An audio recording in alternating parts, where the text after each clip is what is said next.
நாடு போகிறதுக்கான வாய்ப்புகள்லாம் வரும்.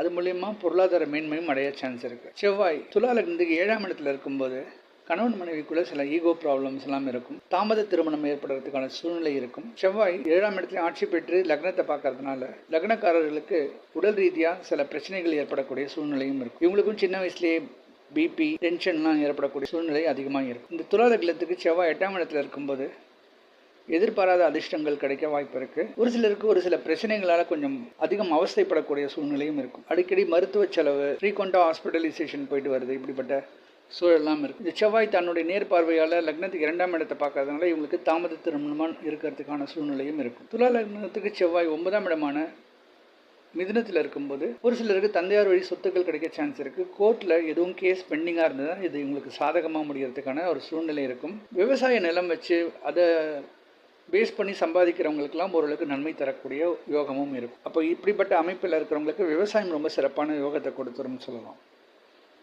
10ஆம் இடமான கடகத்தில் செவ்வாய் நீச்சம் அடையும் போது சரியான வேலைகள் இருக்காது.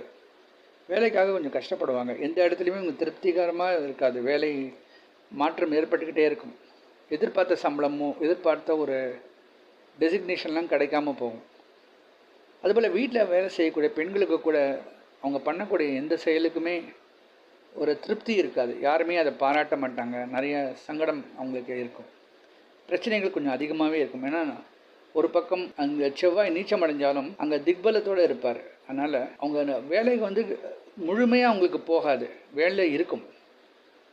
ஆண்களாக இருந்தால் கண்டிப்பாக அவங்களுக்கு வேலை கிடைச்சிரும். ஆனாலும் அந்த வேலையில் திருப்தி இருக்காது. அதே மாதிரி பெண்கள் இழுத்துப்பட்டு நிறைய வேலைகள்லாம் செய்வாங்க. ஆனால் அவங்களுக்கும் ஒரு அங்கீகாரமும் பாராட்டதும் இருக்காமல் போகும். இதுதான் பிரச்சனை. செவ்வாய் 11ஆம் இடமான சிம்மத்தில் இருக்கும்போது லாபகரமாக இருக்கும். ஆப்போனண்ட்டால் நல்ல லாபம் கிடைக்கும். மூத்தவர்களால் சப்போர்ட் கிடைக்கும். குடும்ப ஸ்தானத்துக்கு அதிபதினு சொல்லக்கூடிய செவ்வாய் லாபத்தில் இருக்கும்போது வீட்டுக்கு தேவையான பொருளாதார வசதிகள்லாம் மேம்படக்கூடிய ஒரு சூழல் இருக்கும்.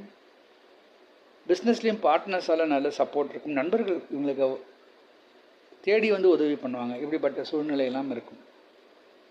செவ்வாய் 12ஆம் இடமான கன்னியில் இருக்கும்போது தேவையற்ற வீண் வரையங்கள் ஏற்பட சூழ்நிலை இருக்கும். குறிப்பாக தந்தையார் வழி சொந்தங்களுக்காக அதிக செலவுகள் மேற்கொள்ளக்கூடிய சூழ்நிலை இருக்கும். அதுபோல் குடும்பத்தில் என்னதான் பொருளாதாரம் இவங்களுக்கு கொஞ்சம் வசதிகள் வந்தாலுமே அதுக்கு உண்டான செலவுகள் இவங்களுக்கு காத்துக்கிட்டு இருக்கும். இந்த லக்னத்தில் இருக்கக்கூடிய ஒரு பெண்ணாக இருந்தால் தன்னுடைய கணவனுக்காக செலவு பண்ணுறதோ, இந்த ராசியில் ஒரு ஆணாக இருந்தால் தன்னோட மனைவிக்காக அதிக செலவு பண்ணக்கூடிய சூழ்நிலையெல்லாம் இருக்கும். இப்போ நம்ம துலா லக்னத்தை அடிப்படையாக வச்சு செவ்வாய் ஒவ்வொரு இடத்துலையும் இருந்தால் எப்படிப்பட்ட பலனை தருவாருங்கிறது பார்த்தோம். இனி அடுத்தது விருச்சிக லக்னத்துக்கு செவ்வாய் எப்படிப்பட்ட யோகத்தை தருவாருன்னு பார்க்க போகிறோம். நன்றி, வணக்கம்.